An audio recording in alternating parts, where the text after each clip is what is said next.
नमस्कार students, my name is आशीष मोदी। फिर से मैं मोदी क्लासेस में आपका स्वागत करता हूं।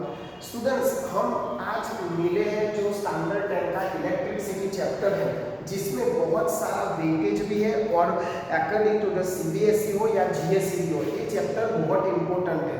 बट अभी तक स्टैंडर्ड 8 में आपको आया होगा इलेक्ट्रिसिटी के बारे में, उसके बाद स्टैंडर्ड 9 में इलेक्ट्रिसिटी का फिजिक्स में कोई जिक्र ही नहीं है।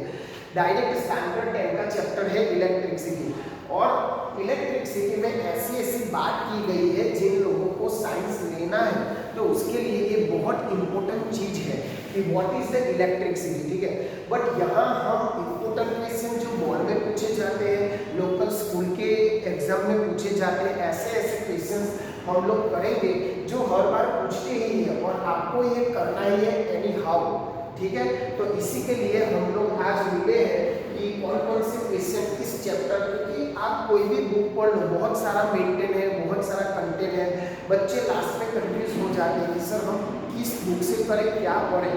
तो सीधा हम जाते हैं डिवीजन और इम्पोर्टेंट यानी without waste of the time. मैं वही चीज बताऊंगा जो आपको पढ़ना है, ठीक है, और अच्छा मार्क्स भी आ जाएगा अगर ये चीज आप पढ़ लेते हो तो पहला तो आपको ये पता होना चाहिए इलेक्ट्रिसिटी की डेफिनेशन और फॉर्मूला। क्यों? क्योंकि इसमें से आपका क्या आता है, क्वेश्चंस आते हैं और सम्स एग्जांपल्स आते हैं। इलेक्ट्रिसिटी की डेफिनेशन क्या है भाई? It is the flow of free electron, जो मैंने ऑलरेडी क्लास में कोचिंग में चलवा दिया है। It is the flow of free electron, ठीक है, और इसमें क्या इंपॉर्टेंट है, फ्री वाला। फ्री लिखना भूल गए तो आपकी डेफिनेशन रॉन्ग होगी, वो ध्यान रखना। और उसका फॉर्मूला है I = Q/T। अब यहाँ से आपका यूनिट भी बन जाएगा, तो यहाँ हो जाएगा आपका यूनिट है आपका चार्ज और ये आपका टाइम है, तो सेकंड होगा आपका यूनिट। ठीक है, वो एक याद करना। दूसरा इसको मैं क्या बोलूंगा, कूलम, COULOMB। बच्चे इसके स्पेलिंग में गलतियां करते हैं, ठीक है, और T यानी not temperature, this is the time. ठीक है, वो उसके बेस पे एग्जांपल पूछे जाते हैं, वो कर लेना बेसिक 2 मार्क में, बट नहीं पूछते, पहले पूछते थे हम नहीं पूछते। इलेक्ट्रिसिटी के बारे में इतना याद रखना है, सीधा पॉइंट पे। दूसरा पोटेंशियल डिफरेंस। पोटेंशियल डिफरेंस को हम क्या बोलते हैं, वोल्टेज, बट हमें वोल्टेज नहीं बोलना है, क्या बोलना है भाई, पोटेंशियल डिफरेंस, जो क्या कहता है V = W/Q। सीधा फॉर्मूला याद रखो, यहाँ हो जाएगा आपका जूल और यहाँ ऑलरेडी Q वाला इधर आ जाएगा, बस सीधी सी बात है। पोटेंशियल डिफरेंस की डेफिनेशन क्या है, मैंने हमेशा बोला है अपने क्लास में कि भाई फॉर्मूला से डेफिनेशन याद रखो, रट्टा मार दोगे तो भूल जाओगे। वर्क है और चार्ज है, तो कुछ नहीं है, टू ब्रिंग द चार्ज, क्या करना है भाई, टू ब्रिंग द चार्ज को एक जगह से दूसरी जगह लाने के लिए जो कार्य रिक्वायरमेंट है, जो वर्क इज रिक्वायरमेंट, उसको मैं बोलूंगा पोटेंशियल डिफरेंस वोल्टेज। हालांकि उसकी डेफिनेशन बहुत बुकों में अलग अलग है, बट आपको फॉर्मूला लिखना है और डेफिनेशन लिखना है, to bring the charge one place to another place, ठीक है, वो आपको ध्यान रखना है, सीधी सी बात है। और जूल पर कूलम ये उसका यूनिट है। COU, हाँ स्पेलिंग में बहुत बच्चे गलतियां करते हैं, तो वो एक याद रख लेना, V यानी V = W/Q, जूल पर कूलम। दूसरा ये है पोटेंशियल डिफरेंस, ये आपका इलेक्ट्रिसिटी।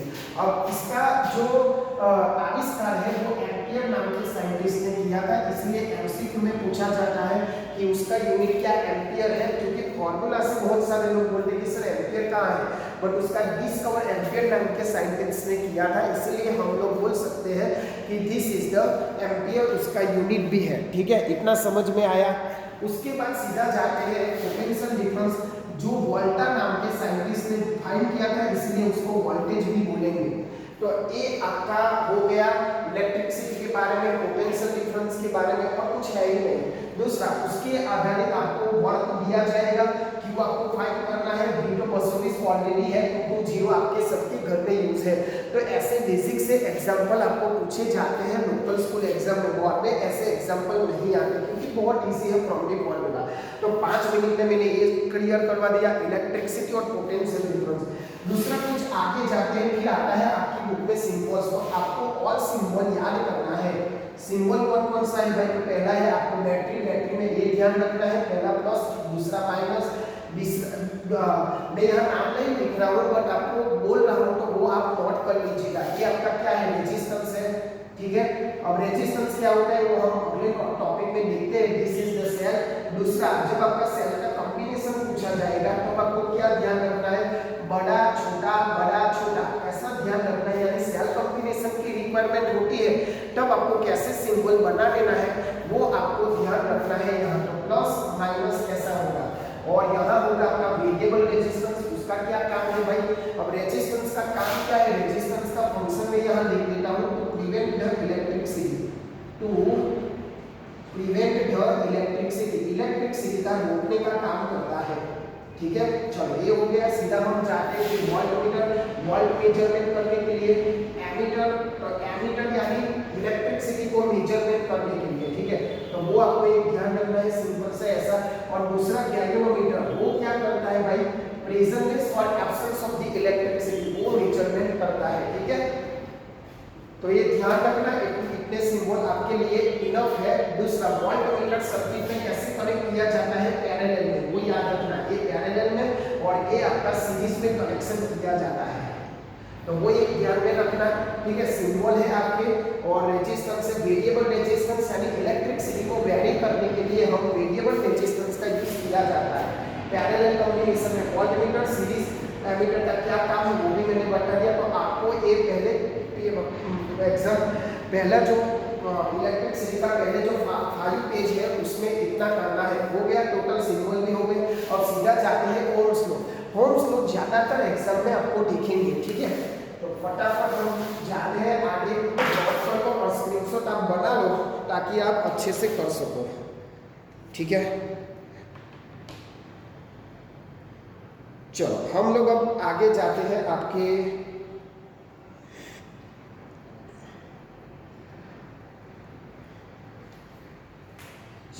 टाइटल वाला ओम्स लॉ। चलो ये मैं रफ कर देता हूँ। ओम्स लॉ भाई कर ही लेने का, और ये जो मैंने डेफिनेशन बोला, दोनों मीनिंग का काम है, उसमें कुछ रॉकेट साइंस नहीं है, ठीक है। तो वो एक कर लेना। आगे है आपका ओम्स लॉ। ओम्स लॉ ने क्या आविष्कार किया भाई, हमको पता है वोल्टेज, बट वोल्टेज और इलेक्ट्रिसिटी के बीच में क्या है, आपको ट्विस्ट करके ऐसा भी पूछेंगे। डायरेक्ट ओम्स लॉ नहीं पूछते हैं relationship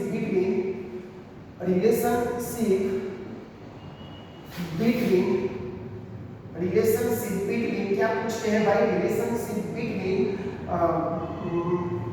potential difference and I, वो भी पूछते हैं अकॉर्डिंग टू और ओम्स लॉ। ये दोनों एक ही चीज है।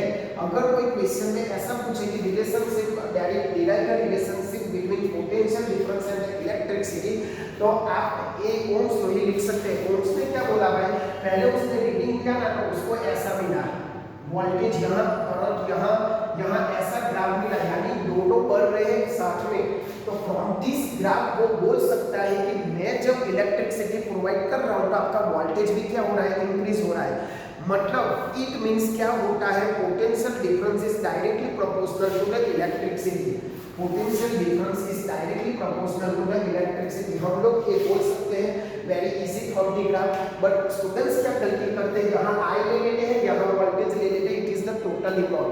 उसने क्या बोला था, एक्स एक्सिस पर आई ले लो और वाई एक्सिस पे बी ले लो, वो ध्यान रखना।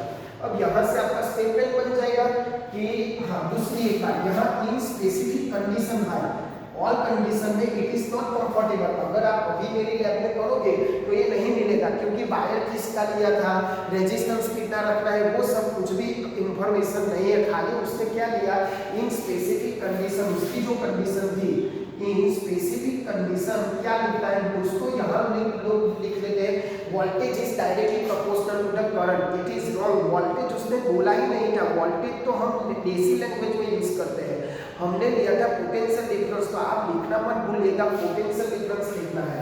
In specific condition potential difference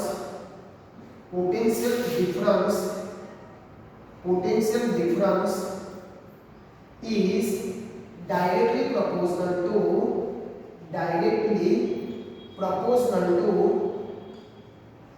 directly proportional to current, यानी वो डायरेक्टली प्रोपोर्शनलिटी करंट होगा। फिर ये लिखना है, फिर उसने फिजिक्स में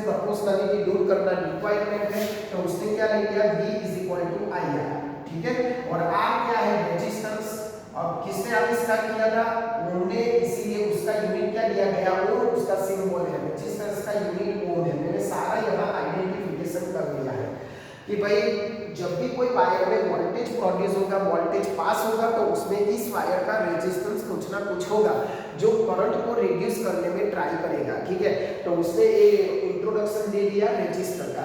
अब रेजिस्टर का यूनिट क्या हो गया, ओम। अब पब्लिक कैसे आपको पता है कि जो भी पढ़ाएंगे, जो भी आपको सिखाएंगे, उसमें कमियां निकाल दे, वो सबको पता है।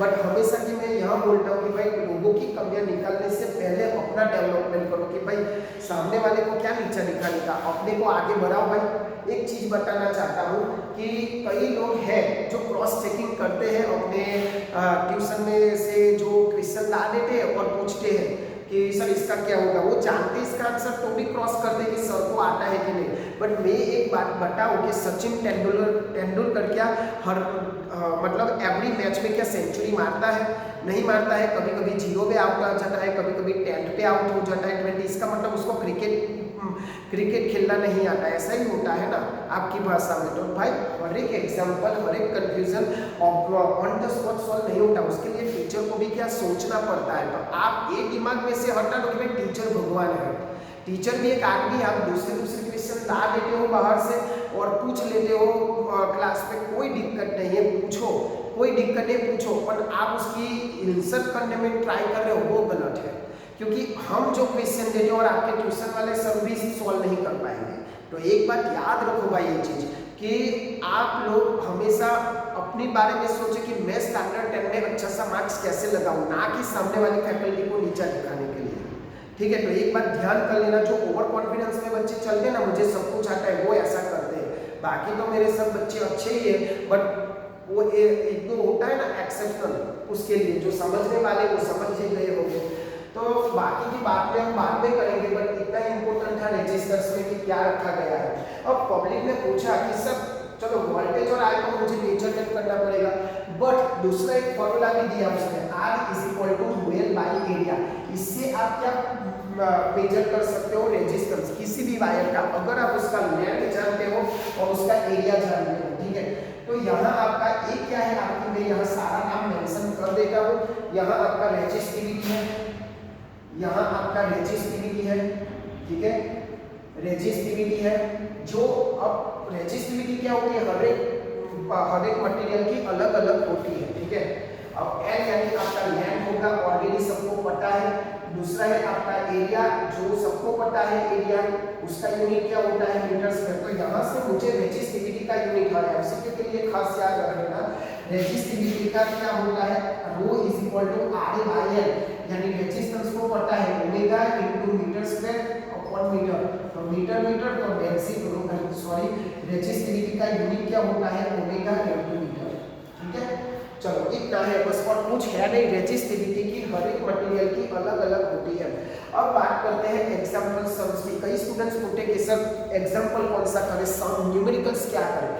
आपको इस यहाँ तक आपको दो फॉर्मूला आए, कौन से, I = Q/T, दूसरा वोल्टेज का V = W/T, तीसरा A वाला, और ρ = RA/। तो आपको सिंपल ही देंगे भाई, इसकी वैल्यू देंगे, इसकी देंगे, तो आपको रेजिस्टिविटी फाइंड करना है।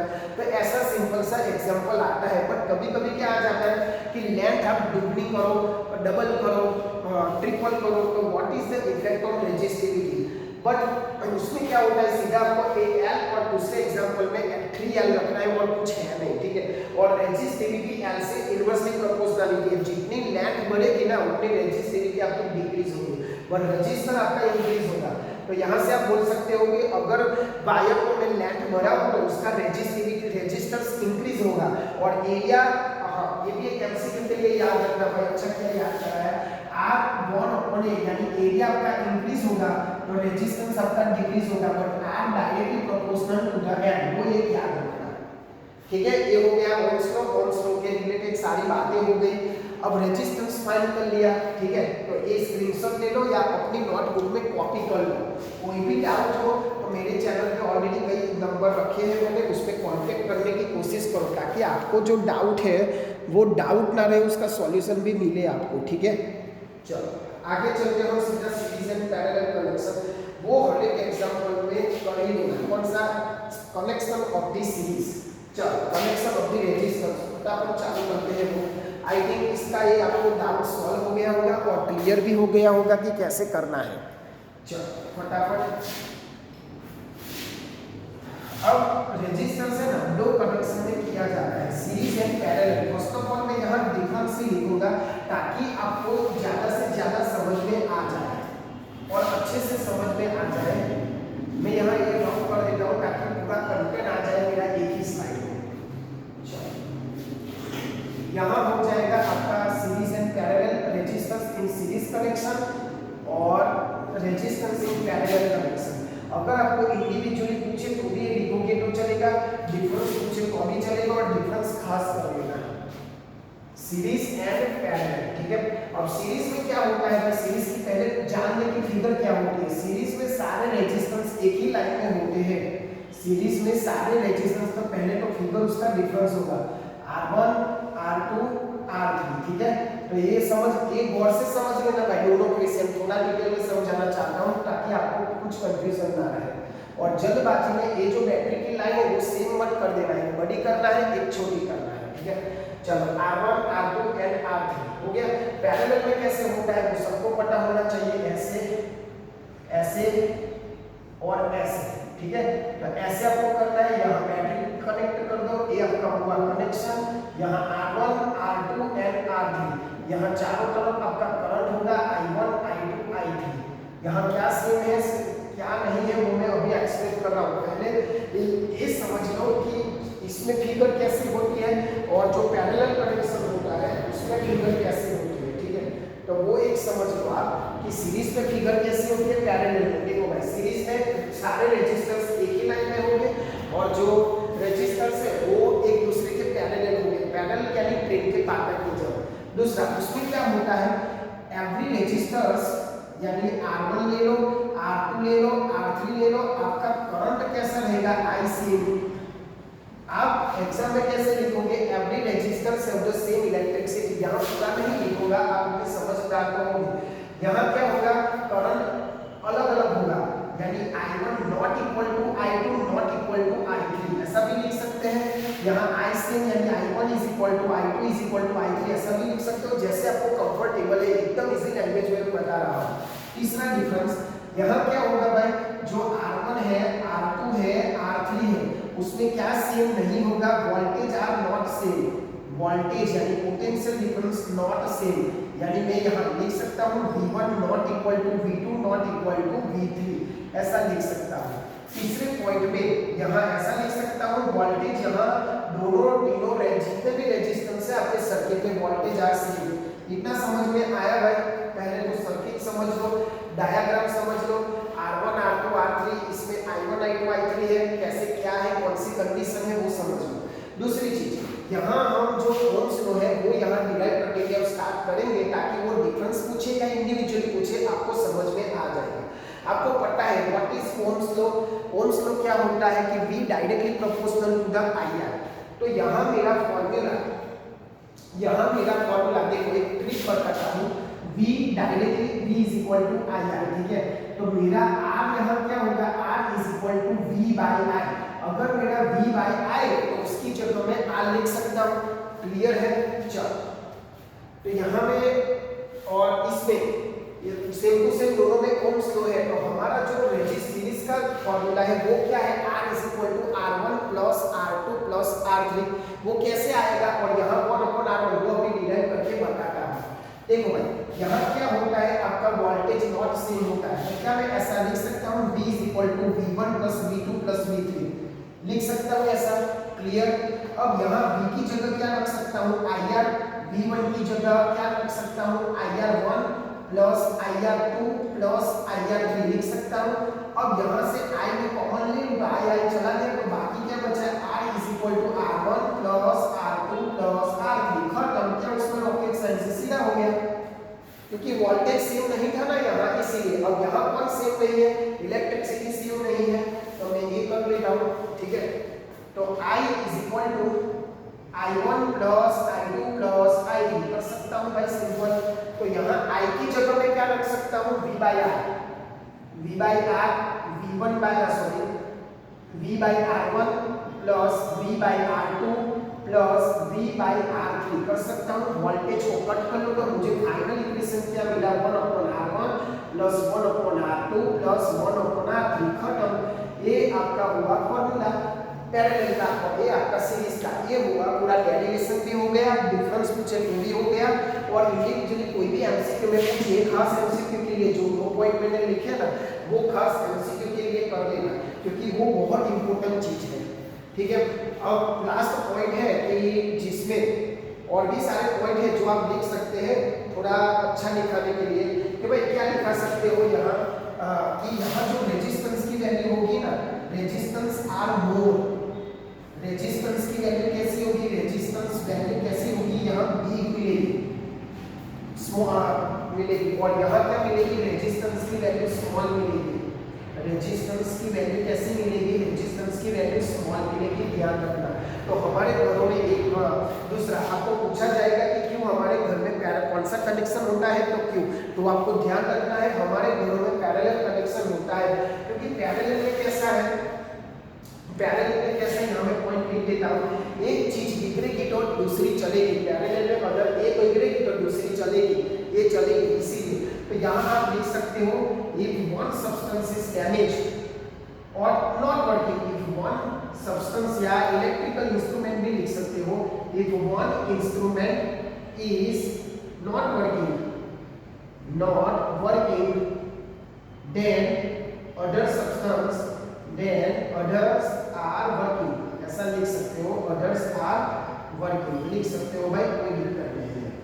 ठीक है, और यहाँ एक अगर बिगड़ेगा ये ही बिगड़ गया तो फिर आगे करंट ही नहीं बढ़ेगा ना, इसलिए सारे बिगड़ जाएंगे, तो उसका उल्टा यहाँ लिख देना। ठीक है, मैं लिख नहीं रहा हूँ, समझ जाना कि यहाँ one instrument is not working there, others are not working, यहाँ all the are not working। ठीक है, all the are not working, मैं जो बोल रहा हूँ शांति से सुनना है। दूसरा घरों में कौन सा यूज होता है, ये वाला नहीं यूज होता।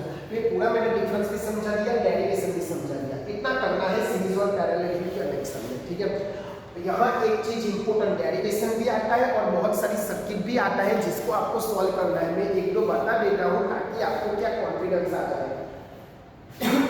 फटाफट नोट कर लो तो और पढ़ लो उसको अच्छे से या स्क्रीनशॉट ले लो ताकि आप बाद में भी उसको रिवीजन के तौर पे कर सको। ठीक है,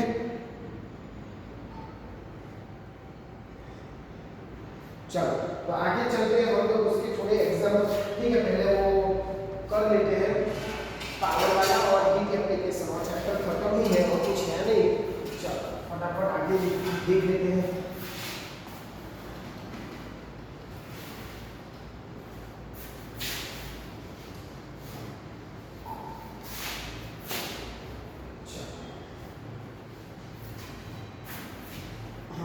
आगे चलते हैं हम लोग, रेजिस्टेंस हो गया, सीरीज पैरेलल हो गया, फिर एक मिनट देखो भाई क्या किया दूसरे को। ओके चलो यहाँ होगा आपका हीट एप्लीकेशन का।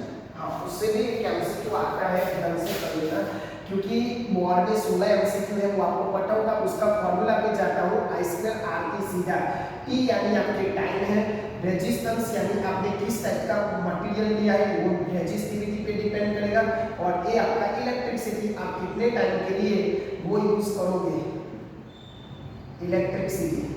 ठीक है, और ये आपका हीट। चलो कोई भी हीट हो उसका यूनिट क्या होता है जो वो आपको पता होना चाहिए।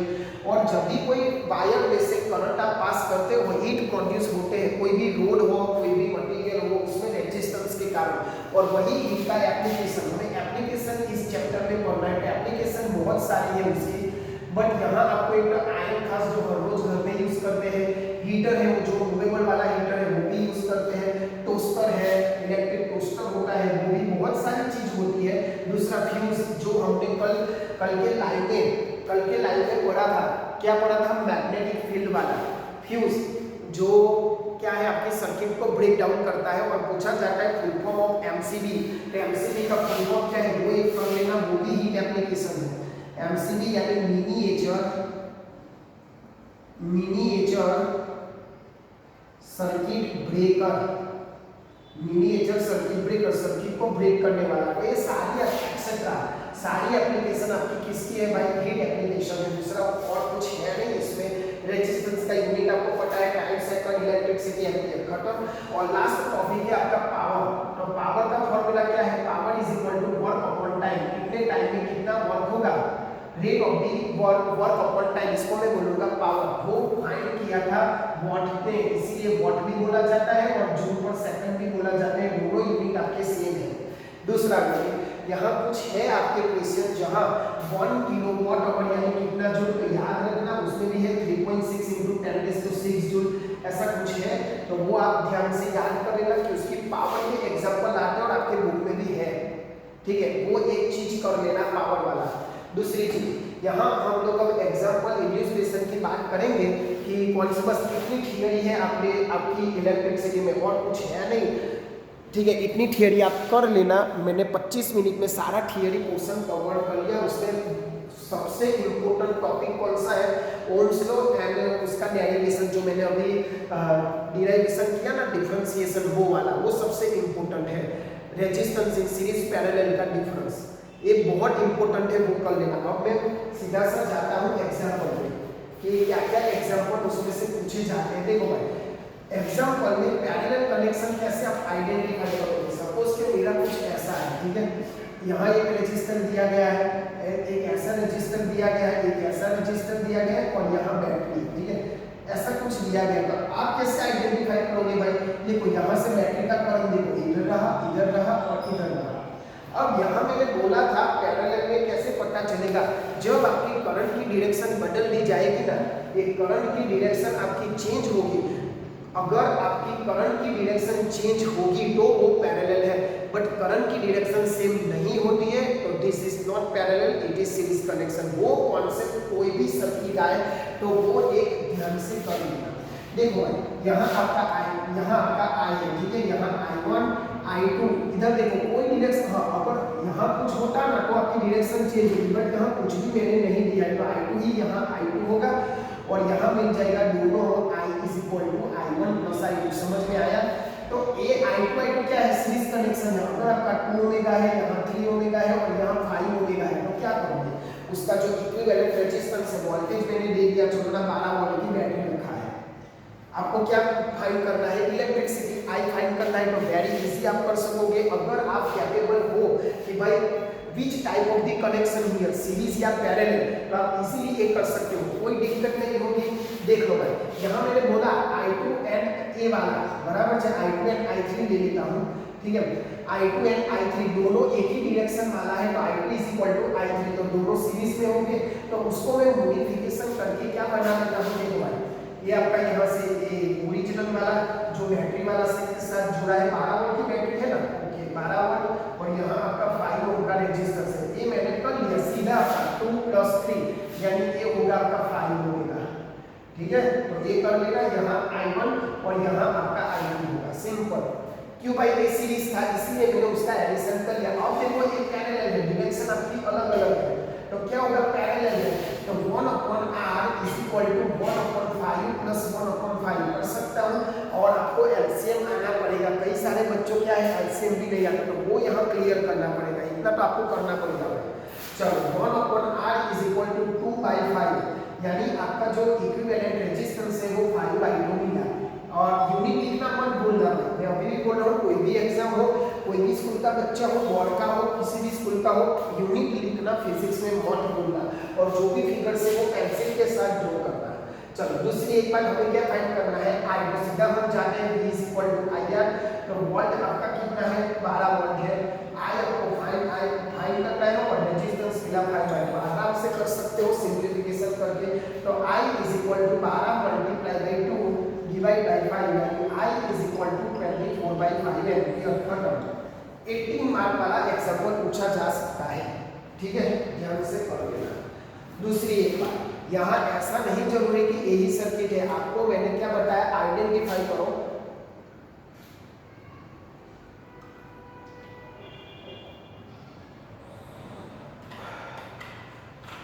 आइडेंटिफाई करो कि भाई किस टाइप की सर्किट है, वो खास बात है। दूसरा एक फटाफट लिख लो, आगे का एग्जाम्पल बताता हूँ पावर वाला और ये सीरीज वाला, ताकि आपको भी ये समझ में आ जाए। अच्छा ठीक है,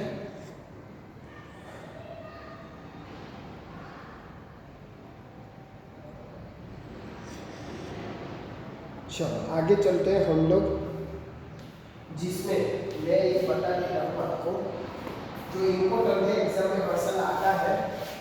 चलो एक रोम्बस जैसा आते हैं तो आप क्या करोगे, एक रोम्बस जैसा आएगा तो आप क्या करोगे, देखो ऐसा है, ऐसा है, ऐसा कुछ आए, ठीक है। चलो मैंने यहाँ बैटरी ज्वाइन कर ली, यहाँ आपका R1 है, R2 है, R3 है, R4 है, ठीक है, प्लस माइनस बोलो, ऐसा कुछ आए रोम्बस जैसा, ठीक है, ऐसा। तो आप क्या करोगे, मैंने उसकी वैल्यू 1 ओम, 2 ओम, 3 ओम, 4 ओम और यहाँ मैंने बैटरी 12 ओम की रखी है, बोलो क्या करोगे उसका। ये आपका ट्राइंगल जैसा है, एक का ट्राइंगल है, दूसरा मैंने उल्टा ट्राइंगल ले लिया, तो ये मुझे सॉल्व करके देना आप कमेंट में कि सर कितना आंसर आया, ठीक है। फिर मैं अगर लाइन दूँ रात को तो मुझे बताना कि सर इसका आंसर क्या है, ठीक है। और मैं ये आपके लिए छोड़ रहा हूँ, बड़े इंपॉर्टेंट है, समझ लेना, ठीक है। ऐसे कई सारे एग्जांपल्स आ सकते हैं जो आपको सोचने में मजबूर कर देंगे कि सर इधर रे हो रही है, इधर हो रही है, इधर रे हो रही है। मैं अभी कुछ नहीं बताऊंगा, आपके लिए वही टिप्स है, अगर डायरेक्शन चेंज होगी तो आपका करंट भी चेंज होगा, वही एक टिप्स है इसके लिए, ठीक है। 12 पर में आपको क्या फाइंड करना है, करंट फाइंड करना है, ठीक है, करंट फाइंड करना है। तो ये चीज आपके लिए इंपॉर्टेंट है, वो कर देना। रात को लाइन होगा तो मैं ये डिस्कस करेंगे, बाकी वो मैं आपको सेल्फ के लिए बता रहा हूँ। चलो ये हो गया आपका, ठीक है, ले लो स्क्रीनशॉट जो भी आपको लेना है, मतलब नोट कर लो। चलो इसके आगे हम जाते हैं थोड़ा, हाँ ये हो गया। फिर पावर वाला एग्जाम्पल पे जाते हैं हम लोग। पावर वाला तो नहीं पूछते क्योंकि हम लोग करा देते हैं, कोई दिक्कत नहीं है, बट ये सीरीज पैरेलल वाला खास एग्जाम्पल करना है। फिर बोलना मत कि सर मेरी स्कूल में तो ये आया वो आया, और आपको आइडिया नहीं, आपका सेल्फ है। पावर में क्या है, मैंने अभी बोला power is equal to work upon time, को वर्क नहीं देंगे जूल में, टाइम अगर आपको मिनट में दिया है तो उसको सेकंड में कन्वर्ट करना जरूरी है भाई। मैंने नहीं दिया तो 12 जूल वर्क और हुआ आपका 15 मिनट का काम, तो क्या होगा भाई, तो यहाँ power is equal to 12 joule और 15 मिनट का क्या, यानी 15 × 60 कन्वर्ट जरूर कर लो, तो मल्टीप्लाई करके यहाँ लिख देना सेकंड में, क्योंकि 1 मिनट की सेकंड कितनी होती है, 1 मिनट की सेकंड होती है 60, ठीक है, समझ में आया। तो यहाँ हो जाएगा आपका 90 और पावर का यूनिट वॉट होता है, जूल पर सेकंड भी लिख देना। बस इतना कर लेना इस चैप्टर में, बाकी का करने की जरूरत नहीं है। शायद 30 मिनट हुआ होगा तो 30 आधे घंटे में पूरा चैप्टर एग्जाम्पल के साथ, न्यूमेरिकल के साथ मैंने करवा दिया। बस आपको यही सिर्फ कॉन्सेप्ट याद रखना है, सीरीज कनेक्शन कौन सा है, पैरेलल कनेक्शन कौन सा है। मैं एक फॉर्मूला की लिस्ट यहाँ बना देता हूँ ताकि आपको रिवीजन करने में क्या है दिक्कत ना हो। सारे फॉर्मूला की लिस्ट यहाँ लिख देता हूँ जो भी है वो, ठीक है, सारे फॉर्मूला की लिस्ट यहाँ लिख देता हूँ 5 मिनट में। देखो भाई, पहला आपका फॉर्मूला आया I = Q/T, यानी ये हुआ आपका कूलम पर सेकंड और एम्पीयर, ये उसका यूनिट के साथ लिख देता हूँ। ये यूनिट है, यहाँ मैं क्या लिखूंगा, यूनिट है, ताकि कुछ बच्चे ऐसे भी होते हैं कि सर ये फॉर्मूला है, बोलो V = W/Q, W/Q यानी जूल पर कूलम, ठीक है, और यहाँ आपका दूसरा यूनिट होगा वोल्ट। चलो तीसरा है आपका रेजिस्टेंस इन सीरीज कनेक्शन, तो R1 + R2 + R3, तो मैं यहाँ लिख देता हूँ this is the series connection. और फोर्थ आपका होगा parallel connection, 1/R1 + 1/R2 + 1/R3, यानी ये हुआ आपका पैरेलल कनेक्शन, ठीक है, समझ में आ गया है। और फिफ्थ वाला कॉन्सेप्ट, हाँ वो वाला कौन सा, V = IR, और 6 वाला R = ρl/area, ठीक है, ये आप ध्यान रख लेना। दूसरा 7 में आपको क्या मिलेगा, हीट इंडिकेशन H = I²RT, और लास्ट और आखिरी है P = W/T और P = VID है डेरिवेशन के साथ। और दूसरा फॉर्मूला अगर V की जगह आप I रखोगे तो I²RT हो जाएगा, ठीक है। तो ये सारे अपने पावर के फॉर्मूला फॉर्मूला है, जिसे डेटा दिया गया हो वैसे आपको करना है। और 1 किलोवाट की जो वैल्यू है वो यहाँ याद रखना, 1 किलोवाट आवर, ठीक है, चलो जूल में, वो एक याद कर लेना। तो ये आपके सारे जो चैप्टर का जो ओवरव्यू है, फॉर्मूला है, वो मैंने समझा दिया है। एक नहीं करना, बस 30 मिनट का जो मैंने अभी लेक्चर बनाया, इम्पोर्टेंट का, रिवीजन का, जो समझो ये वो इलेक्ट्रिसिटी और मैंने कल लाइव में एक तो लाइट वाला चैप्टर करवा दिया था और मैग्नेटिक फील्ड वाला, और आज एक अभी हम शाम को मिलेंगे आईटी केमिस्ट्री के लिए, ठीक है।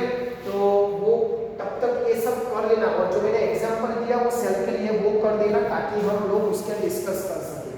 चलो, तो इतना कर लेना। आई होप आप लोगों को समझ में आया होगा ये सब। अगर समझ में नहीं आता है तो वीडियो 2-3 बार देखो। मेरा नंबर अभी ऑलरेडी मैंने लिखा हुआ था 9978321905, और व्हाट्सएप करना है तो भी कर सकते हो कोई एग्जांपल को लेके कि सर इसका सॉल्यूशन कैसा आएगा। बट आप खाली पढ़ो और आगे बढ़ो, फेल ना हो बस। कुछ भी ऐसे नहीं कि चलो लिख दो, फेल ना हो। और इसमें कुछ रॉकेट साइंस भी नहीं है, अपने फ्रेंड्स तक पहुंचाओ, ठीक है। ये सारा वीडियोस जो मेरी चैनल है उसमें बहुत सारा मैथ्स का भी रखा है, स्टैंडर्ड 9 का भी रखा है, इंजीनियरिंग का भी रखा है, 11 का भी रखा है, 12 का भी अभी कुछ समय में रख दूंगा जो इंपॉर्टेंट चीजें हैं। बट अपने फ्रेंड्स तक पहुंचाओ जिनको महंगे ट्यूशन में कुछ भी समझ में नहीं आता, और स्कूल में तो आप क्या करते हो आप ही जानो, ठीक है। तो मैंने जैसा समझाया, जो लोग ओवर कॉन्फिडेंस में है, अपना ओवर कॉन्फिडेंस एग्जाम में लिखा है, फैकल्टी को क्रॉस चेक मत करो कि उसको आता है कि नहीं, आपको कितना आता है वो देखो, क्योंकि फैकल्टी को एग्जाम नहीं देगा, आपको एग्जाम देनी है 10th की एग्जाम, ठीक है।